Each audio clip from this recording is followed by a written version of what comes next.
Bienvenue à tous dans ce nouvel épisode de Planète Ingé, le premier podcast qui donne enfin aux ingénieurs une place de choix dans le brouhaha des médias, pour vous permettre de comprendre l'actualité et ses enjeux grâce à ceux qui agissent, construisent, innovent et font bouger les lignes au cœur de notre société en pleine transformation. Si vous aimez l'émission et que vous souhaitez la faire connaître, c'est très simple. Envoyez dès maintenant à 3 personnes de votre entourage le lien de l'épisode par WhatsApp. Un petit geste pour vous, un grand pas pour l'émission. Et surtout, n'oubliez pas de vous abonner en cliquant sur le bouton suivre de votre plateforme favorite. Allez, je vous laisse en compagnie de l'invité. Bonne écoute et bon épisode.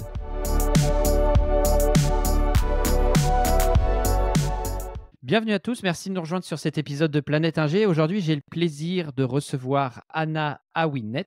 Comment vas-tu, Anna ? Ça va, très bien, merci. Écoute, Anna, c'est un grand plaisir. C'est toujours très difficile d'avoir des femmes dans cette émission et c'est justement le sujet de l'épisode du jour. On va en dire un petit peu plus aux auditeurs. Mais avant tout, je te laisse te présenter. Qui es-tu, Anna ? Alors, je suis docteur ingénieur Awinet Anna, diplômée de l'école d'ingénieurs de Tunis et de l'Institut national des sciences appliquées de Toulouse. Je suis actuellement enseignante-chercheuse et directrice du Centre spatial des étudiants à l'école d'ingénieurs ELISA Aerospace à Saint-Quentin.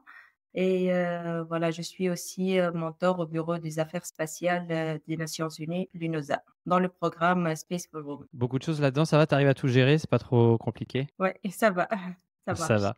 Qu'est-ce qui te prend le plus de temps dans toutes ces activités aujourd'hui? Notamment mon travail en tant qu'enseignante avec les étudiants, avec l'encadrement, avec les projets et tout. Et aussi la recherche scientifique, les publications, les articles sur le domaine spatial et aéronautique. Et il y a le programme du Space for Women où il y a aussi des activités avec le mentorat et avec les événements scientifiques toute l'année. C'était dans le cadre de Space for Women qu'on voulait se parler parce que on parlera peut-être de l'espace un autre jour, mais ce qui était important, c'était de traiter le sujet de la proportion très faible de femmes en fait qui travaillent dans le spatial aujourd'hui. Qu'est-ce qui explique cela? Est-ce que tu peux nous donner quelques chiffres? Et puis tu nous expliqueras un petit peu plus les raisons, mais déjà donne-nous quelques chiffres peut-être. Exactement. La place des femmes dans le milieu spatial a certes pris un peu d'ampleur, mais elle reste toujours minoritaire. De plus en plus diplômées et performantes, les femmes peinent pourtant toujours à atteindre les plus hauts niveaux de la hiérarchie. Et selon les dernières statistiques des Nations Unies, il y a seulement 11% des astronautes qui sont des femmes. Et le pourcentage des femmes dans l'industrie aérospatiale stationne pratiquement à 20% depuis au moins 30 ans. Donc, les chercheuses dans les domaines des sciences, de la technologie, des mathématiques et de l'ingénierie sont également sous-représentées et elles ne constituent que 28,8% des personnes travaillant dans ce secteur à l'échelle mondiale. Et après, dans le domaine spatial, l'excuse d'un soi-disant différentiel de productivité entre les femmes et les hommes est également après vite écartée parce que dans les années, par exemple, en 1970, un groupe des femmes pilotes nommé Mercury 13 l'a prouvé en réalisant les mêmes tests physiques et psychologiques que ceux auxquels sont soumis les astronautes masculins et tout aussi capables et réussissant aussi bien les tests que leurs collègues masculins et elle justifie de plus de 8 000 à 10 000 heures de vol pour 2 900 à 5 000 heures pour leurs homologues masculins et pourtant se sont vus refuser à l'entrée à la NASA. Donc, il ne s'agit pas d'un manque d'envie ou de motivation, mais cette sous-représentation des femmes, c'est un problème davantage culturel et sociétal que scientifique, je pense. D'accord, OK, on va garder ça en tête, un problème culturel et sociétal, mais finalement, ça représente à peu près la proportion de femmes qu'on a dans les filières scientifiques, si je me trompe pas. Donc, Ex c'est pas si surprenant que ça, peut-être, d'avoir les mêmes proportions dans le milieu spatial. Exactement, oui, c'est les mêmes statistiques pratiquement. D'accord, OK. Du coup, on a eu les quelques chiffres. Qu'est-ce qui explique aujourd'hui ce faible taux de. Donc, tu nous as dit un petit peu, à l'époque, il y a plusieurs années de ça, plusieurs décennies, on avait peut-être des a priori sur la condition physique ou les performances possibles des femmes dans les métiers du spatial, au moins pour ceux qui allaient dans l'espace. Mais qu'est-ce qui explique, de ton point de vue, encore aujourd'hui, la faible participation des femmes dans ce milieu? En fait, c'est surtout parce que les filles, ils font pas tout d'abord les spécialités scientifiques comme mathématiques et tout. Et après, il y a le cycle préparatoire qui semble un peu difficile pour eux, mais c'est pas vrai parce que les compétences, elles sont là pour les filles comme les garçons. Et après, comme vous savez, pour être un astronaute, il faut passer aussi beaucoup de temps dans l'espace. Et s'il y a des enfants et des familles, c'est un peu difficile pour la femme de voyager, de rester beaucoup de temps ailleurs de la maison. Ça aussi peut expliquer la situation. Et mais c'est un problème, comme j'ai déjà dit, sociétal. Avant la NASA, avant 1970, elle n'accepte pas les candidatures des femmes, et après, petit à petit, ça avance. Et après, par exemple, la première femme astronaute européenne, la Française Claudie Héniré, elle a attendu en 1996 pour sa première mission dans l'espace.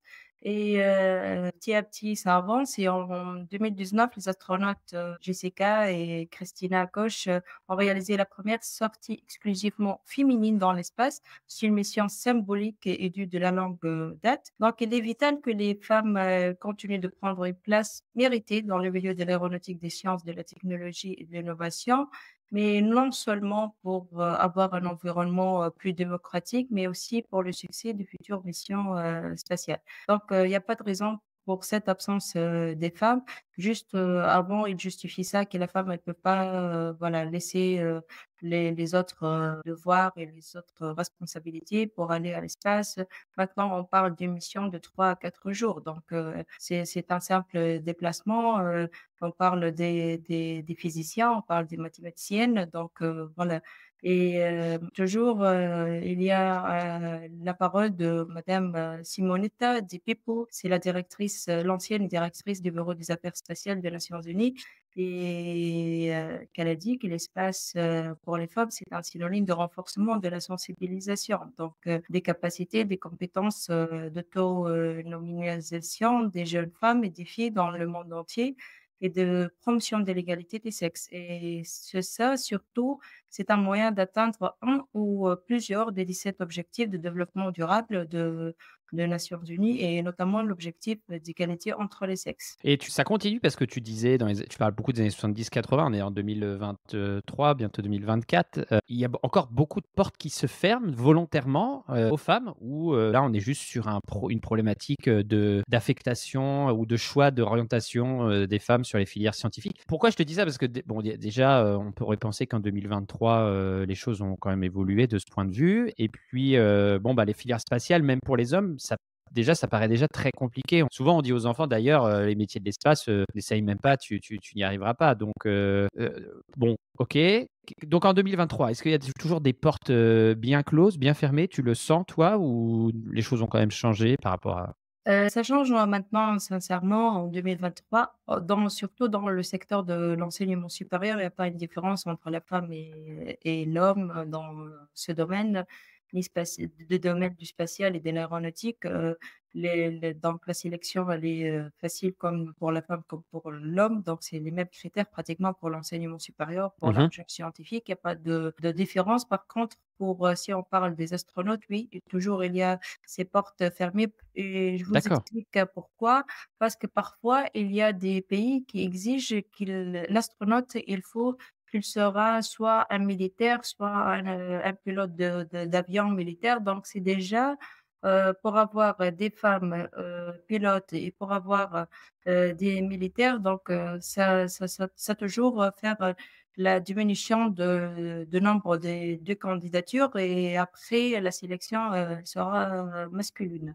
Donc voilà, il y a des domaines par rapport à autres, mais lorsqu'on parle aussi du spatial, on parle pas que des ingénieurs, mais on parle de mathématiciennes, des physiciennes, on parle des femmes qui travaillent sur la le biomédicale dans l'espace, on parle, voilà, des biologistes. Donc, on peut pas négliger la place de ces chercheuses et de ces femmes dans le domaine pour mieux avancer et pour avoir le spatial de demain. Est-ce que déjà, c'est pas aussi une filière qui est pointée du doigt avec les urgences, planétaires auxquelles on fait face? On a, une désaffection, déjà des hommes, des filières scientifiques en général quand elles sont orientées vers des filières industrielles ou des filières qui ne sont pas, positives pour la transition écologique, on va dire. Est-ce que l'espace, l'aérospatial n'est pas un peu classé, à tort ou à raison, je ne sais pas. Est-ce que l'espace n'est pas classé dans une catégorie, filière pas importante et que du coup les jeunes se désintéressent de cette filière? Maintenant, vous parlez des hommes et des femmes, c'est ça? Oui, je parle en Oui, général, d oui, on en voit général. aujourd'hui que la jeunesse, même dans les écoles d'ingénieurs ou dans les filières scientifiques, s'oriente majoritairement vers des métiers qui ont un vrai impact sur la transition écologique. Donc, est-ce que, déjà de façon générale, la filière aérospatiale ne subit pas aussi, cette, désaffection? Et du coup, bah, les En femmes, avec, évidemment. Ouais. En fait, pour les jeunes, le spatial, c'est un domaine, qui attire beaucoup les jeunes. Au contraire, moi, je contacte beaucoup des jeunes et surtout les lycéens et ils veulent vraiment intégrer, des filières, comme le spatial et pour eux, c'est la filière de prestige aussi. Mais être un ingénieur dans le spatial, parfois, c'est pas facile. Ça veut dire il faut être fort en mathématiques, il faut être fort en des matières un peu dures comme la mécanique, la conception, la simulation, la modélisation. Donc, il faut travailler dur. C'est pour cela, parfois, les jeunes, ils disent, allez, moi, peut-être, je me trouve pas dans cette filière. Je me trouve un peu dans d'autres filières, comme vous avez dit, et je peux pratiquer directement mon travail vers l'industrie et d'avoir un métier plus facile. Mais pour les élites, c'est pas le cas. Les élites, ils cherchent d'intégrer des écoles aérospatiales, d'être des ingénieurs en spatial et d'intégrer des agences les plus connues, le CNES, la NASA, l'ESA et tout. Donc, c'est un rêve pour eux et c'est un domaine qui attire maintenant de plus en plus, surtout les élites, les meilleurs étudiants. Mais est-ce que justement c'est pas ça le point faible, et là encore une fois je reste général, homme-femme. Est-ce que c'est pas le point faible de la filière de parler tout le temps d'élite, d'aller tout le temps essayer de chercher, vraiment les meilleurs en tout? Parce qu'il y a beaucoup d'étudiants qui s'épanouissent après aussi dans le milieu professionnel et qui pourraient apporter, quelque chose. Donc, est-ce que c'est pas ça un peu le point faible aussi, cette filière d'être trop élitiste justement?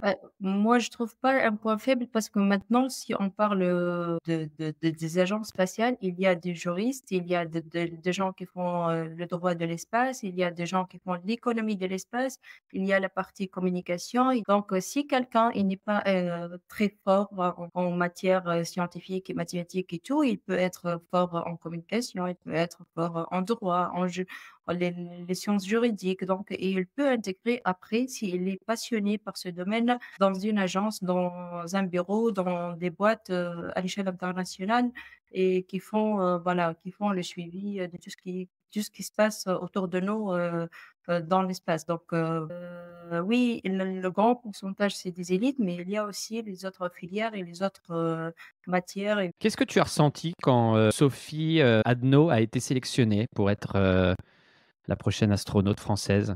oui, c'est une grande femme, c'est une femme, très passionnée par l'espace, moi, j'ai toujours qu'elle sera un jour, une astronaute parce qu'elle a parlé beaucoup de ça et je suis fan d'elle et à chaque fois elle inspire, beaucoup les jeunes. Elle encourage beaucoup, notamment les lycéens, les étudiants de faire ça et de plonger dans ce domaine et j'espère pour elle une bonne continuation et c'est un grand, honneur pour elle et pour nous aussi les femmes qu'elle sera aussi, une nouvelle astronaute, dans le calcul. Quelque chose a changé depuis, sa sélection? Quelque chose a changé dans la communication, dans les médias, dans l'environnement justement? Tu as senti, les prémices d'un changement suite à ça? Oui, il y a un changement de toute façon, depuis, quelques années. Il n'y a pas une, différence entre maintenant on parle pas beaucoup de la différence entre, femmes et hommes dans ce domaine parce que, à chaque année, il y a une femme qui, excelle dans le domaine, soit astronaute ou bien directrice du service spatial ou bien PDG d'une grande boîte comme les industries aéronautiques et tout. Donc, voilà, surtout aussi les écoles d'ingénieurs maintenant, il y a beaucoup de femmes qui dirigent des écoles d'ingénieurs, en aérospatiale et voilà donc, vraiment maintenant on ne peut pas parler de cette, différence. Après, il faut juste encourager les filles, dès le début, dès le lycée, du collège, de faire, ces filières pour, bien intégrer une école d'ingénieur et pour continuer dans ce secteur. Petite pause dans ce super épisode pour vous laisser le temps de souffler et vous rappeler que si vous voulez soutenir cette émission, ouvrez l'application Apple Podcast ou Spotify et vous cliquez sur rédiger un avis, vous laissez une notation 5 étoiles et un super commentaire. Et je vous laisse en compagnie de l'invité.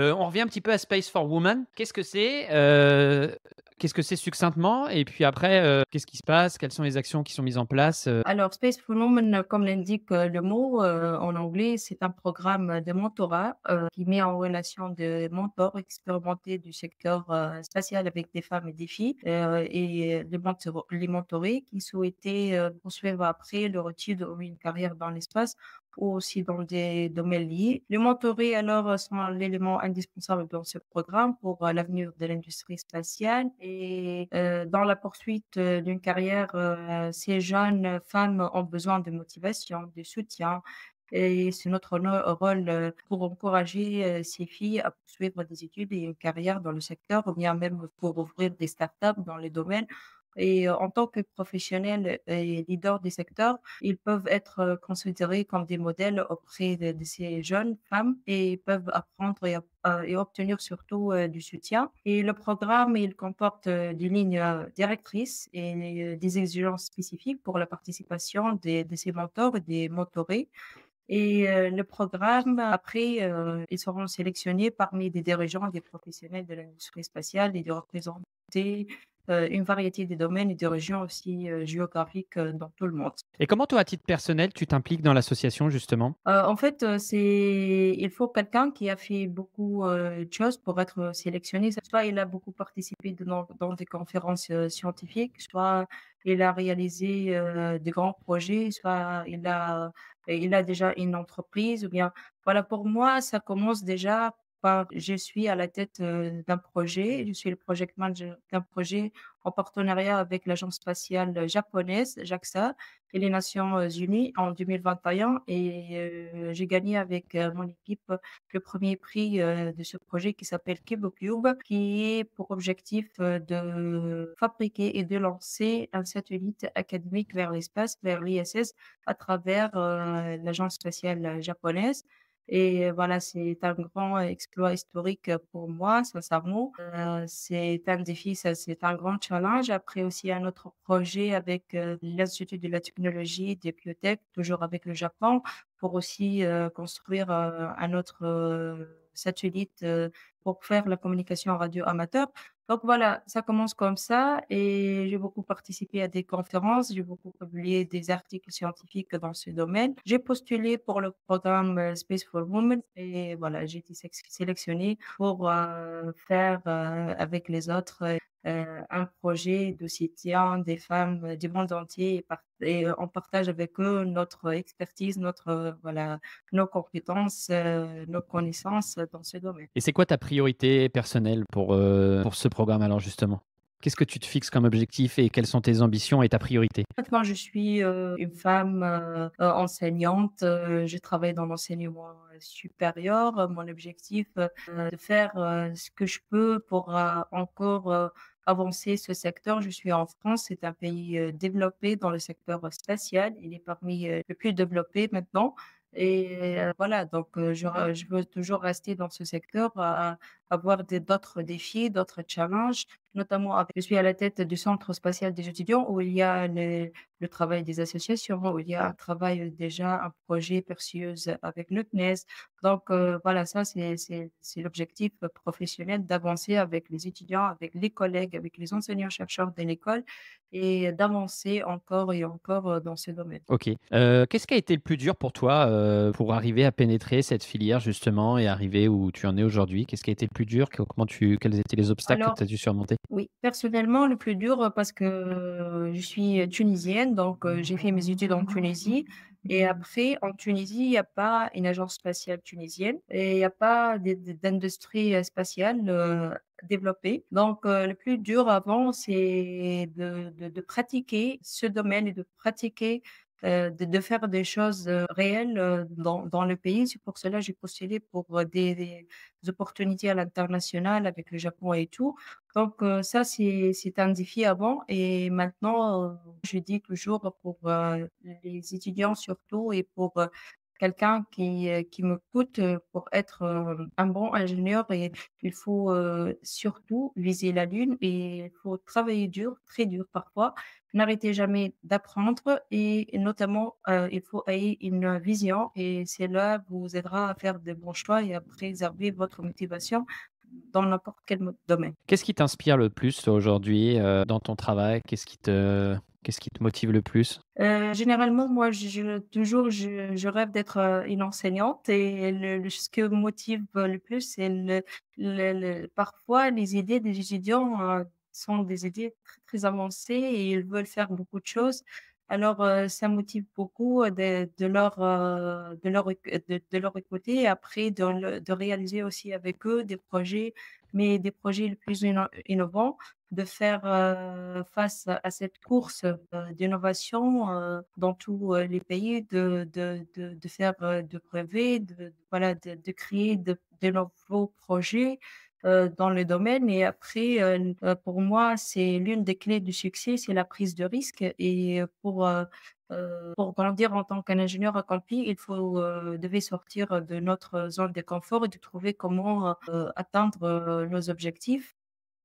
Et voilà, donc mon objectif, c'est de réaliser encore d'autres projets à l'international surtout, avec mes étudiants et avec, voilà, leurs idées et leurs rêves. Par rapport à la transition écologique justement, quels sont tes motifs d'espoir et comment vous pouvez participer, le domaine spatial à tout ça? Est-ce que vous n'êtes pas un petit peu, sur une, est-ce qu'on n'est pas un petit peu sur un secteur, qui est à part et qui vit sa vie à part un petit peu, en dehors de ces considérations-là? Ou est-ce qu'il y a des choses qui sont faites, de façon active et toi-même, tu te sens, concerné par le sujet et qu'il y a des choses qu'on peut attendre de la filière aérospatiale par rapport à ça? Ce que j'aime dans les vidéos que j'ai regardées dans La Planète Ingénieur, que vous avez parlé beaucoup de l'écologie, ça c'est très important. En fait, le spatial aussi travaille beaucoup, le domaine, il a beaucoup une partie écologique parce que maintenant les chercheurs, ils travaillent beaucoup sur le débris, spatiaux.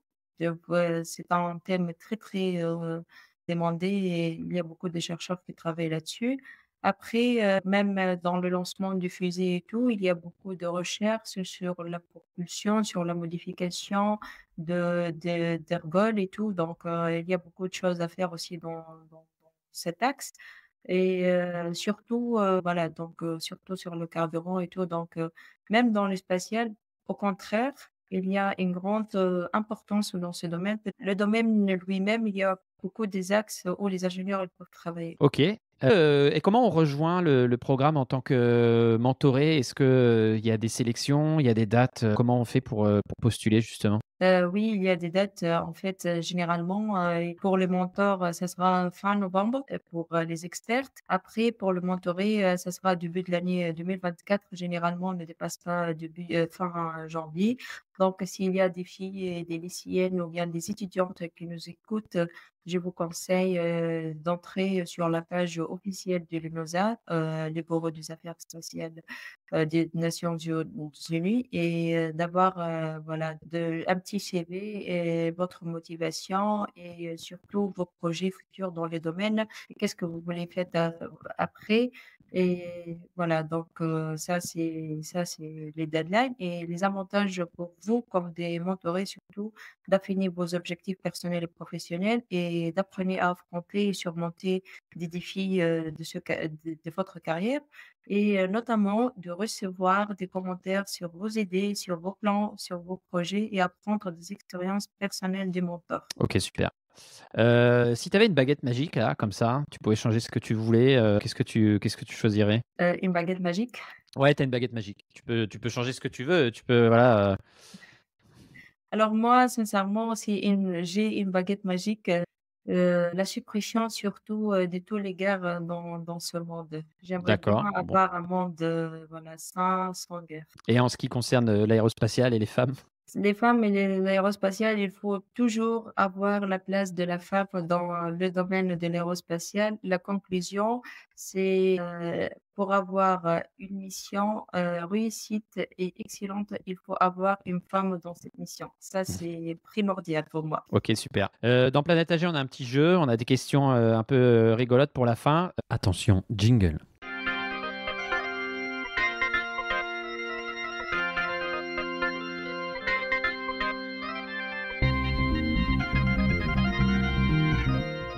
Donc, c'est l'ingénieur en mode survie. Alors, pour quelqu'un qui travaille dans l'aérospatiale, normalement, ça devrait bien se passer.